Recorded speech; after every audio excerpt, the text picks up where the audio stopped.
नमस्कार, मैं हूं संजय शर्मा। आप देख रहे हैं 4 PM न्यूज नेटवर्क। लोकतंत्र का सबसे बड़ा मंदिर होता है संसद। संसद में ही मेरे और आपके भाग्य का फैसला होता है। जब से ऑपरेशन सिंदूर हुआ, विपक्ष लगातार मांग कर रहा था कि तुरंत एक सत्र बुलाया जाए, सारी चीजें क्लियर की जाए, लेकिन प्रधानमंत्री जी बुलाने को तैयार नहीं थे, क्योंकि ऑपरेशन सिंदूर के नाम पर भारत की बहुत फजीयत दुनिया भर में हो रही है, सब जानते हैं। लेकिन अब जब सत्र शुरू हुआ, होना ही चाहिए था, प्रधानमंत्री जी को संसद में रहना चाहिए था, विपक्ष का जवाब देना चाहिए था, लेकिन प्रधानमंत्री जी टाटा बाय बाय करके विदेश चल दिए। मैंने सीधे नागपुर में बात करने की कोशिश करी राजीव रंजन जी से, और फिर उसे संपर्क किया, बातचीत करी। मैंने जानना चाहा कि इसके पीछे खेल क्या है, और मैंने राजीव रंजन से पूछा कि संघ का योगी के प्रति क्या रवैया है।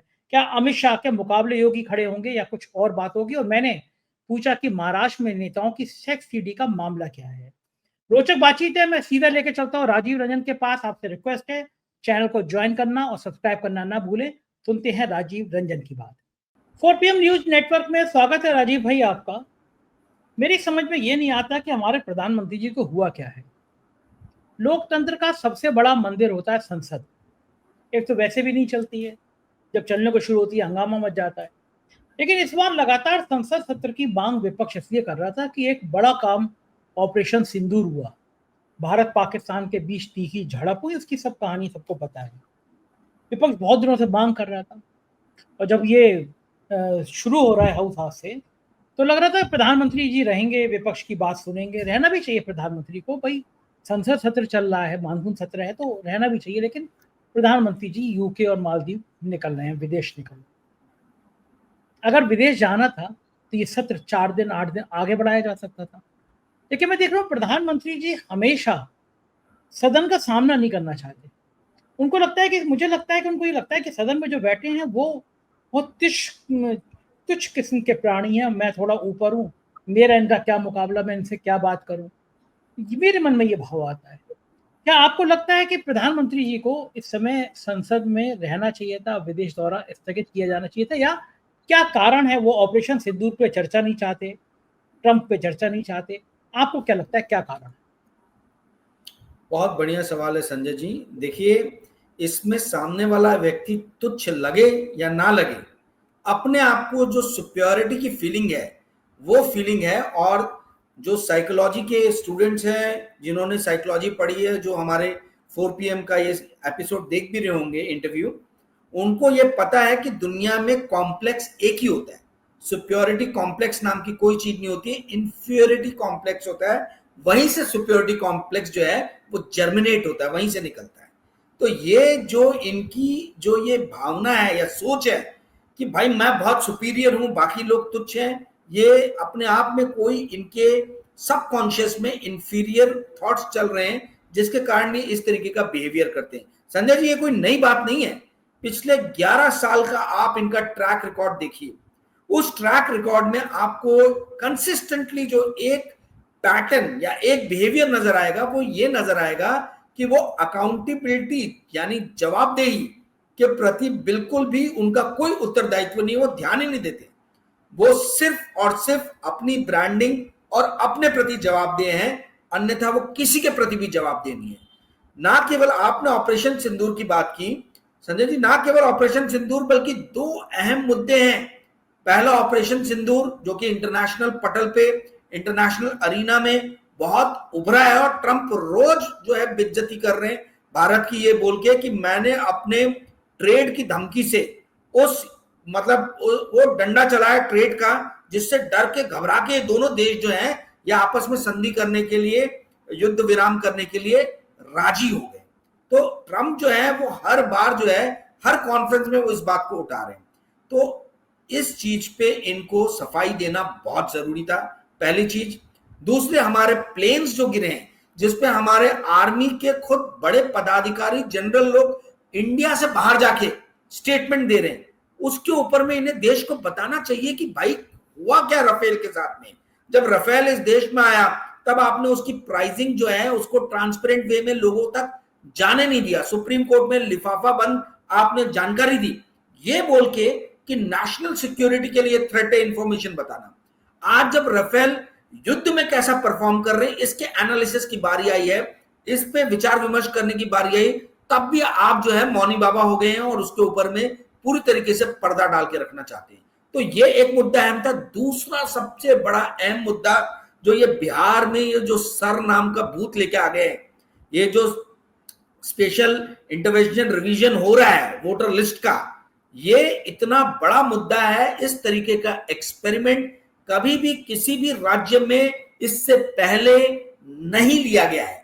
ये एक प्रोटोटाइप है कि आने वाले दिनों में इंडिया में क्या हो सकता है अन्य राज्यों में, जहां पर विपक्ष की संभावना जो है वो कहीं मजबूत होती हुई नजर आ रही है, विपक्ष की आवाज, विपक्ष की सरकार बनने की जहां संभावना नजर आ रही है। आज बिहार है, 2026 में वेस्ट बंगाल होगा, 2027 में उत्तर प्रदेश होगा। ये महाराष्ट्र और हरियाणा से क्यों नहीं शुरू हुआ, जहां पे इनकी सरकार थी, वहां से क्यों नहीं इस चीज को आरंभ किया गया। और सबसे बड़ी बात है कि आधार कार्ड जो बैंकिंग ट्रांजैक्शन के लिए माना जाता है, उसको आप वोटर लिस्ट के लिए नहीं मान रहे हो। इससे बड़ा जो है कोई दूसरा, मतलब हास्यास्पद कह लीजिए, इससे दूसरा बड़ा कोई हास्यास्पद चीज इस देश में नहीं हो सकता है। तो आपका कहना एकदम सही है। नरेंद्र मोदी जी इस तरीके के सवालों को लेने के लिए मेंटली रेडी नहीं है, वो मानसिक रूप से जो है इन चीजों को झेल नहीं सकते हैं, इसलिए वो शुरू में ही भाग रहे हैं। 4-5 दिन में वो देखेंगे, सेंस करेंगे कि पार्लियामेंट कैसी चल रही है, विपक्ष पार्लियामेंट को चलने दे रहा है या नहीं चलने दे रहा है, उसके बाद में जो है ये वापसी मारेंगे। इनकी हमेशा की ये आदत है, ये जहां इनको जवाबदेही लेनी चाहिए। एक अच्छे कैप्टन का काम क्या है? एक अच्छे कैप्टन का काम यही होता है कि जब टीम जो है, यानी कैबिनेट यहाँ पे उनकी है, जब टीम जो है वो किसी भी तरीके की मुसीबत में फंसती है तो कैप्टन सामने से आके सारी मुसीबतों को अपने ऊपर ले लेता है। यहां हम एक ऐसा कैप्टन देख रहे हैं, इस शिप का कैप्टन ऐसा है कि मुसीबत आ रही है तो सबसे पहले वही भाग रहा है। तो इससे समझ में आता है कि पूरे के पूरे जहाज का क्या होने वाला है। जी संजय जी, बिल्कुल ठीक कह रहे हैं आप कि जब जब जवाबदेही की बात हुई है तो प्रधानमंत्री जी निकल लिए हैं पतली गली से। लेकिन इस बार मानसून सत्र जो है वो बहुत हंगामेदार होने की उम्मीद है। इंडिया गठबंधन जो है मुझे लगता है इस बार बहुत मजबूत है और सवाल भी हल्के फुल्के नहीं है। बिहार की वोटर लिस्ट की धांधली अब इस देश के आम जन तक पहुंच गई है। अभी एक सर्वे भी आया था, उसमें भी ये था कि बड़ी संख्या में लोग ये मान रहे हैं कि बिहार में बेईमानी करना चाह रही है भाजपा, इसलिए वोटर लिस्ट का खेल आ रहा है। सबकी निगाह 28 तारीख को सुप्रीम कोर्ट पर टिकी हुई है कि सुप्रीम कोर्ट क्या फैसला देता है। लेकिन ये जो मानसून सत्र में जो विपक्ष की एकता है, जो सवाल हैं, अगर किसी सांसद ने पूछा कि हमारे कितने जहाज गिरे, किन स्थितियों में गिरे, तो क्या लगता है पार्लियामेंट में तो जवाब देना ही पड़ेगा, या फिर सरकार ये कहेगी कि ये भी सुरक्षा का मामला है, इसको हाउस में नहीं बताया जा सकता। क्या लगता है आपको? बिल्कुल, ये जो दूसरी बात आपने कही कि ये सुरक्षा का मामला है और इस पे हम नहीं को किसी भी तरीके का कोई भी विवरण या कोई भी जानकारी देने में हम असमर्थ है, हम नहीं देंगे। अब समझ में नहीं आ रहा कि सुरक्षा का मामला कैसे हो गया। देखिए, अगर मान लीजिए जैसा डोनाल्ड ट्रंप ने अभी 2 दिन पहले कहा एक कॉन्फ्रेंस में कि 4 से 5 जहाज गिरे हैं, तो क्या आप ये 4 से 5 जहाज जो गिरे हैं, यदि इसमें कोई पायलट शहीद हुआ है तो क्या आप उसको शहीद का दर्जा नहीं देना चाहते?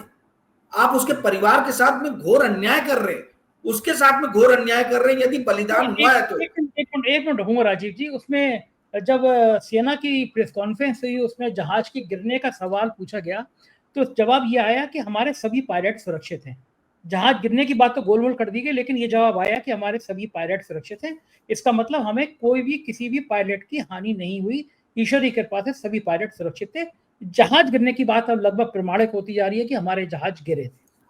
जी राजीव। नहीं, देखिए, अलग अलग जगहों पे अलग अलग इंफॉर्मेशन है। फॉरेन मीडिया में जो है ये इस चीज का खंडन है, पर ठीक है, चलो हम भारत में जो हमें बताया जा रहा है हम उसी बात को मानते हैं कि हमारा कोई भी पायलट जो है उसको कोई किसी भी तरीके की क्षति नहीं पहुंची। पर मुझे ये नहीं समझ में आ रहा, मैं ये समझना चाह रहा हूं कि प्लेन गिरने का नेशनल सिक्योरिटी से क्या लेना देना है। उल्टा ये तो समझ में आएगा कि डिफेक्ट क्या था, कहां गलती हुई, पायलट से गलती हुई कि उनके अस्त्र अच्छे थे, कि वो रियल टाइम में उनका रडार, उनकी मिसाइल जो है वो प्रॉपरली फंक्शन कर रही थी, चाइना मदद कर रहा था, ड्रैगन की क्या भूमिका थी। ये सारी जो चीजें हैं ये तो खुल के बताने की जरूरत है, और वो तब तक आप नहीं समझा पाओगे जब तक आप ये नहीं बताओगे कि भैया कॉस्ट बेनिफिट डैमेज कितना हुआ है। ये जो स्वॉट एनालिसिस जिसको बोलते हैं, वो एनालिसिस जब तक आप नहीं करोगे अपनी वीकनेस का, तब तक आपको पता कैसे चलेगा कि भाई हमने क्या खोया और क्या पाया। तो ये अत्यंत आवश्यक है। और देखिए, ये राफेल कोई नरेंद्र मोदी अपने घर के पैसे से तो खरीदे नहीं है, ये इनके जेब से लगे हुए पैसे से राफेल नहीं आए, ये मेरे और आपके टैक्स पेयर के पैसे से आए। मेरे और आपके जैसे जो लोग हैं, जो लाखों लाखों टैक्स में हम लोग पेमेंट करते हैं, उससे राफेल खरीदे गए। तो हम टैक्स पेयर जो है, हमारी जो है ये पूरी तरीके से इनकी हमारे प्रति जवाबदेही बनती है, जिम्मेदारी बनती है कि हमें ये बताएं कि जो हमारे पैसे से ली गई चीज है वो कहीं सब स्टैंडर्ड तो नहीं थी, क्या गड़बड़ी हुई उसके अंदर में, कैसे हमारे प्लेन मार गिराए गए, जबकि विश्व में कहीं भी इतिहास नहीं है राफेल के गिरने का। आज तक वर्ल्ड में कहीं भी राफेल नहीं गिरा है। सिर्फ इस युद्ध में जो बोला जा रहा है कि राफेल गिरा है, वो सिर्फ और सिर्फ भारत और पाकिस्तान के बीच में जो ऑपरेशन सिंदूर के दरमियान जो घटनाएं घटी, वो पहला राफेल की हिस्ट्री में ऐसा है कि हम प्लेन वो गिरा है, फाइटर जेट गिरा है। तो ये फाइटर जेट जो अभी तक अचूक था, अजय था, ये कैसे गिरा है? ये भारत देश की जनता जिसने हार्ड एंड मनी से टैक्स दिया इस सरकार को, वो इस सरकार से जानना चाहती है, समझना चाहती है। तो अब बहुत हो गया ये खेल कि आप हर चीज में नेशनल सिक्योरिटी की बात को लेके आए, हर जगह आप पैट्रियोटिज्म को सामने लेके आए और पैट्रियोटिज्म के बहाने, पैट्रियोटिज्म के पीछे छिप के जो है अपनी गलतियों को, अपनी विसंगतियों को, अपनी कमजोरियों को आप जो है ढाकने का प्रयास करें। अब वो समय गया। मुझे लगता है कि विपक्ष को जो है इस मसले पे जोर शोर से इस मॉनसून सेशन में जो है सरकार के ऊपर कूदना चाहिए। जी संजय जी। राफेल का जब जिक्र आया तो इस बार फिर सोशल मीडिया पे बाढ़ आ गई। लोग पूछ रहे हैं कि राफेल के में परचेजिंग में, खरीदने में दिवालिया कंपनी अंबानी को क्यों लाया गया था। फिर एक बार अनिल अंबानी चर्चा में है कि भाई और फिर बाद में तो रिपोर्ट भी आ गई कि आप तो बिजनेस के पत्रकार रहे हैं, इतने हजारों करोड़ लोन माफ हुआ अंबानी का। अंबानी का रोल क्या था, क्यों अंबानी को लाए होंगे राफेल के डील में, क्या मकसद क्या था? देखिए, यही नागपुर में ही फैक्ट्री बनाई गई थी उनकी, जो राफेल के लिए जो उनको बहुत छोटा काम जो है वो राफेल का दिया गया था, कुछ डोर या कुछ बनाना था, कुछ एसेसरी टाइप, और नागपुर में ही फैक्ट्री उनकी खुली थी। वो फैक्ट्री में आज तक काम हो पाया नहीं हो पाया किसी को नहीं मालूम है। ठीक है, अब ये अंबानी जी को क्यों लेके आया गया, ऐसा बताया जाता है कि वो अरुण जेटली जी के बहुत खास है, जूनियर अंबानी जो है अनिल अंबानी जी, और उनके कई केसेस जो हैं वो अरुण जेटली जी और उनके मित्र लोग जो है लड़ रहे थे। जब राफेल का सौदा हुआ था तो आपको याद होगा कि उस टाइम में अरुण जेटली जी काफी मुखर आवाज थे कैबिनेट में। तो यदि अनिल अंबानी जी को लेके आया गया तो इसमें कोई दो राय नहीं है कि हिंदुस्तान एरोनॉटिक्स लिमिटेड जैसी कंपनी इंडिया में रहते हुए, भारत डायनेमिक्स जैसी कंपनी रहते हुए पब्लिक सेक्टर की, इन सब कंपनियों को छोड़ के आपने अनिल अंबानी की कंपनी जो अनटेस्टेड थी, जिसके स्किल सेट के बारे में कोई जानकारी नहीं थी, उस कंपनी को आपने प्रोजेक्ट दे दिया। और आप ये देखिए संजय जी, जो भी लोग राफेल के उस टाइम में सौदे में इन्वॉल्व थे, एक एक करके सबकी मृत्यु होगी। मनोहर पर्रिकर जी जो इस डील के अंदर में थे वो स्वर्गवासी हो गए। अरुण जेटली जी का आप देखिए क्या हाल हो गया, वो भी स्वर्गवासी हो गए। सुषमा स्वराज जी फॉरेन मिनिस्टर उस टाइम थी, इंडो फ्रांस टॉक के टाइम में वही पहल कर रही थी, आज वो भी नहीं हमारे बीच में।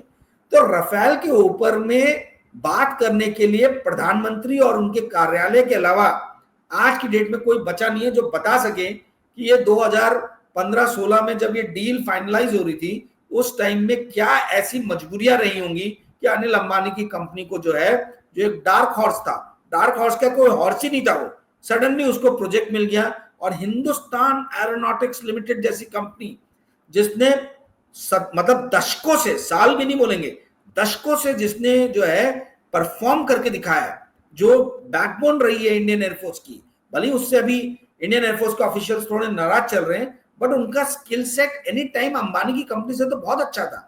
तो आपने क्यों ये दिया, ये सवाल शायद मनोहर पर्रिकर जवाब दे सकते थे, अरुण जेटली जी दे सकते थे, सुषमा स्वराज जी दे सकती थी, आज कोई भी नहीं है। या फिर अनिल अंबानी खुद दे सकते हैं, जो मुझे नहीं लगता कि कभी सामने आएंगे और इस बारे में कोई बात करेंगे। जी बिल्कुल ठीक कह रहे हैं, ये सच हमेशा शायद छुपा ही रह जाएगा कि अंबानी को क्यों लाए थे, अंबानी का योगदान क्या था, क्या कारण था। बात करते हैं महाराष्ट्र की, आपके अपने राज्य की। एक खबर बड़ी चर्चा में है आजकल, मुख्यमंत्री फडणवीस साहब आजकल ठाकरे परिवार के संपर्क में बताए जा रहे हैं। आदित्य ठाकरे जो विधायक भी हैं, उनसे एक लंबी मुलाकात का जिक्र कई जगह चल रहा है सोशल मीडिया पे। ना पुष्टि हो रही है, ना खंडन हो रहा है। जब खंडन ना हो तो मान लिया जाना चाहिए बात में कुछ दम है। तो क्या एक बार शिंदे को ठिकाने लगाने की तैयारी चल रही है? उद्धव ठाकरे को साथ में लाके शिंदे को हाशिए पे लाने की तैयारी चल रही है? और अगर चल रही है तो उसके पीछे कारण क्या है? महाराष्ट्र की राजनीति में ये नया पेच कहाँ से शुरू हो गया? देखिए ऐसा है कि मुझे पहले भी ये चीज जो है कि किसी ने बताया था कि शिंदे जी की पार्टी का बीजेपी अपने अंदर में विलय करना चाहती है। ठीक है, अब सवाल ये है कि शिंदे जी इसके लिए मान रहे नहीं मान रहे, उनको डराने का प्रयास किया जा रहा है, क्योंकि इस चीज को अकेले एक अलग करके नहीं देखना चाहिए। संजय जी आप देखिए, परसों नरसों 2-3 दिन से खबर आ रही है कि 73 विधायक ऐसे हैं जिनकी सेक्स सीडी जो है ये विपक्ष के पास में है। ये महाराष्ट्र में मुद्दा बहुत गरमाया हुआ है और किसकी? नाना पक्ष के या विपक्ष के? नेताओं के हैं, मतलब माना जा रहा है विपक्ष, मतलब यहाँ पे बीजेपी को छोड़ के बाकी सब विपक्ष है। बेसिकली बीजेपी के लीडर्स नहीं है, बाकी सब जो है तो नेताओं की है। मुझे ऐसा बोलना चाहिए कि नेताओं की है। तो ऐसा कहा जा रहा है कि इतने सारे 5-6 दर्जन नेताओं की सेक्स सीडी जो है वो अपोजिशन यानी कांग्रेस के नाना पटोले जी ने कहा है कि मैं इन सबको जो है एक्सपोज कर दूंगा। अब ये कयास लगाया जा रहा है कि ये मतलब अधिकतर जो लोग हैं वो एक पर्टिकुलर पार्टी को बिलोंग करते हैं। नाम नहीं लिया गया है, बट बहुत लोगों का कयास है कि ये शिंदे जी की पार्टी के होंगे। तो ये अलग अलग तरीके से प्रेशर बनाने का प्रयास किया जा रहा है एकनाथ शिंदे जी के ऊपर में। अब सवाल ये उठता है कि एकनाथ शिंदे जी कितना झुकते हैं या कितना स्पेस देते हैं, क्योंकि एकनाथ शिंदे जी, ऐसा किसी जानकार ने मुझे बताया कि वो रिसेंटली दिल्ली गए थे, अमित शाह जी से मिले थे और उन्होंने कुछ फडणवीस जी के कार्य करने की शैली पे कंप्लेन किया है। अब इस बात में कितनी सच्चाई है कितना झूठ है ये तो एकनाथ शिंदे ही बताएंगे, परंतु इस चीज से फडणवीस जी जो है वो खुश नहीं है कि उनके पीठ पीछे जो है जाके कंप्लेन किया जा रहा है हायर कमांड को। तो अलग अलग तरीके से एक प्रेशर बनाने का प्रयास है एकनाथ शिंदे के ऊपर में। देखिए जहां तक रही बात ठाकरे साहब की, तो राज ठाकरे और जिस तरीके से बड़े भाई उद्धव ठाकरे आए हैं, तो इसमें एक संभावना बीजेपी को शायद नजर आ रही है कि हम फिर से जो है, क्योंकि राज ठाकरे हमेशा से सॉफ्ट रहे हैं बीजेपी के लिए, तो एक उनको संभावना दिख रही है कि शायद हो सकता है कि वो उद्धव ठाकरे को मनाए और उद्धव ठाकरे फिर से आए। परंतु यदि उद्धव ठाकरे ने समझौता किया तो जो भी रेस्पेक्ट, जो भी सम्मान उन्होंने राज्य के लोगों के बीच में एज ए फाइटर जो है जो बनाया था, वो बहुत बड़ा उसमें डायल्यूशन होगा। मुझे लगता नहीं है कि उद्धव ठाकरे जी जाएंगे। उद्धव ठाकरे जी के ऊपर में बहुत ज्यादा प्रेशर है कि वो जाए। उनके आजू बाजू के जो लोग हैं वो प्रेशर बना रहे हैं, क्योंकि आज की डेट में स्थिति ऐसी है संजय जी कि राज्यसभा में एक सिंगल मेंबर भी जो है शिवसेना उद्धव ठाकरे अपने दम पे नहीं बेच सकता है। तो बहुत सारे लोगों के पॉलिटिकल करियर जो है वो दांव पे लगे हुए हैं। तो अभी जो है उद्धव ठाकरे की एक फाइटर इमेज है। उद्धव ठाकरे के लिए बहुत लोगों के मन में सम्मान है, लोग मानते हैं कि ये एक फाइटर है जो फाइट कर रहा है बीजेपी के अगेंस्ट में। तो वो मुझे नहीं लगता है कि उद्धव ठाकरे जो है अपने उस सम्मान को डायल्यूट जरा भी करना चाहेंगे, वो भी तब जब राज ठाकरे के साथ मिलन होने के बाद में उनकी पार्टी में थोड़ा दम आता हुआ नजर आ रहा है पैन महाराष्ट्र। हालांकि राज ठाकरे की पार्टी कुछ ही एरियाज में जो है उसमें कुछ दमखम बचा है। राज ठाकरे के ऐसे ओवरऑल पार्टी देखें तो उनका खुद का बेटा इलेक्शन माहिम से लड़ा था और वो हार गया, तीसरे नंबर पे रहा, दूसरे भी नहीं तीसरे नंबर पे रहा। तो आई मीन उसके बाद भी राज ठाकरे के कुछ फॉलोअर्स है, नासिक हो गया, मुंबई का कुछ एरिया हो गया, तो ये आने से थोड़ा बेनिफिट उनको मिलेगा। तो मुझे लगता नहीं है कि ये जो उनको बेनिफिट उद्धव ठाकरे को मिल रहा है वो किसी भी तरीके से डायल्यूट करेंगे और किसी भी तरीके से भाजपा से हाथ मिलाएंगे। हालांकि आजू बाजू के लोगों का उनके बहुत प्रेशर है कि हमें एक टेबल पे आके एटलीस्ट बात तो करना चाहिए, निगोशिएटिंग टेबल पे। जी संजय जी एक बात करें, अच्छा इसमें नितिन गडकरी की क्या भूमिका रहेगी? नितिन गडकरी चाहेंगे कि ठाकरे लोग वापस आ जाएं, या नितिन गडकरी अपना रोल क्या रहेगा, या वो मानेंगे कि नहीं अब कोई जरूरत नहीं है, बीजेपी को अकेले रहना चाहिए? देखिए गडकरी साहब का महाराष्ट्र की पॉलिटिक्स में अभी बहुत ज्यादा दखल नहीं है। देवेंद्र फडणवीस ने यहाँ नागपुर में कहा कि नागपुर तो गडकरी साहब का, उनके पास कोई प्रॉब्लम लेके गया था तो बोला आप मेरे पास मत आओ, मैं पूरे राज्य की प्रॉब्लम सॉल्व करूंगा, पर नागपुर जो है वो गडकरी साहब के पास आपको जाना होगा। तो मेरे ख्याल से इन दोनों के बीच में एक टैसिट अंडरस्टैंडिंग हो गई है कि आप जो है आप सिर्फ ये कीजिए, आप नागपुर पे कंसंट्रेट कीजिए और बाकी पूरे महाराष्ट्र को मैं संभालता हूं। तो गडकरी साहब का जब तक संजय जोशी की वापसी नहीं होती है तब तक गडकरी साहब का महाराष्ट्र की पॉलिटिक्स में जो है वो दखल मुझे लगता नहीं है कि बढ़ेगा। एक बार संजय जोशी जी की वापसी संगठन या मंत्रिमंडल में हो जाती है तो उसके बाद गडकरी साहब के जलवे ही जलवे हैं, देखते जाइए। अच्छा, आप जो हो ना, आप हफ्ते में एक बार संजय जोशी का नाम ले देते हो और ये जो वीडियो वायरल होता है तो दिल्ली का तापमान बढ़ जाता है। तो संजय जोशी के हालचाल क्या चल रहे हैं? आपके तो संघ मुख्यालय में आपके बहुत पक्के वाले सूत्र हैं, तो क्या लग रहा है कि क्या हालचाल है वहाँ पे संजय जोशी की? यहाँ मिठाई उठाई का ऑर्डर कुछ उम्मीद है या नहीं है? क्या लग रहा है आपको? नहीं, अभी भी रोज 6 किलो लड्डू बन रहे हैं और 20 लीटर दूध की चाय बन रही है। हालांकि सुनने में ऐसा है कि आईबी को बोला गया है नजर रखे उन पे। एक मुझे कई लोगों के मैसेज आए पिछले अपने चर्चा के बाद में कि भैया यहाँ एक वैन खड़ी रह रही है हर वक्त, तो मतलब एक सिग्नल दिया जा रहा है उनको भी। इन लोगों को लगता है कि संजय जी शायद डायरेक्टली मेरे से बात करते हैं। मैं आज तक संजय जी से सिर्फ एक बार मिला हूँ, वो भी 2 या 4 मिनट के लिए।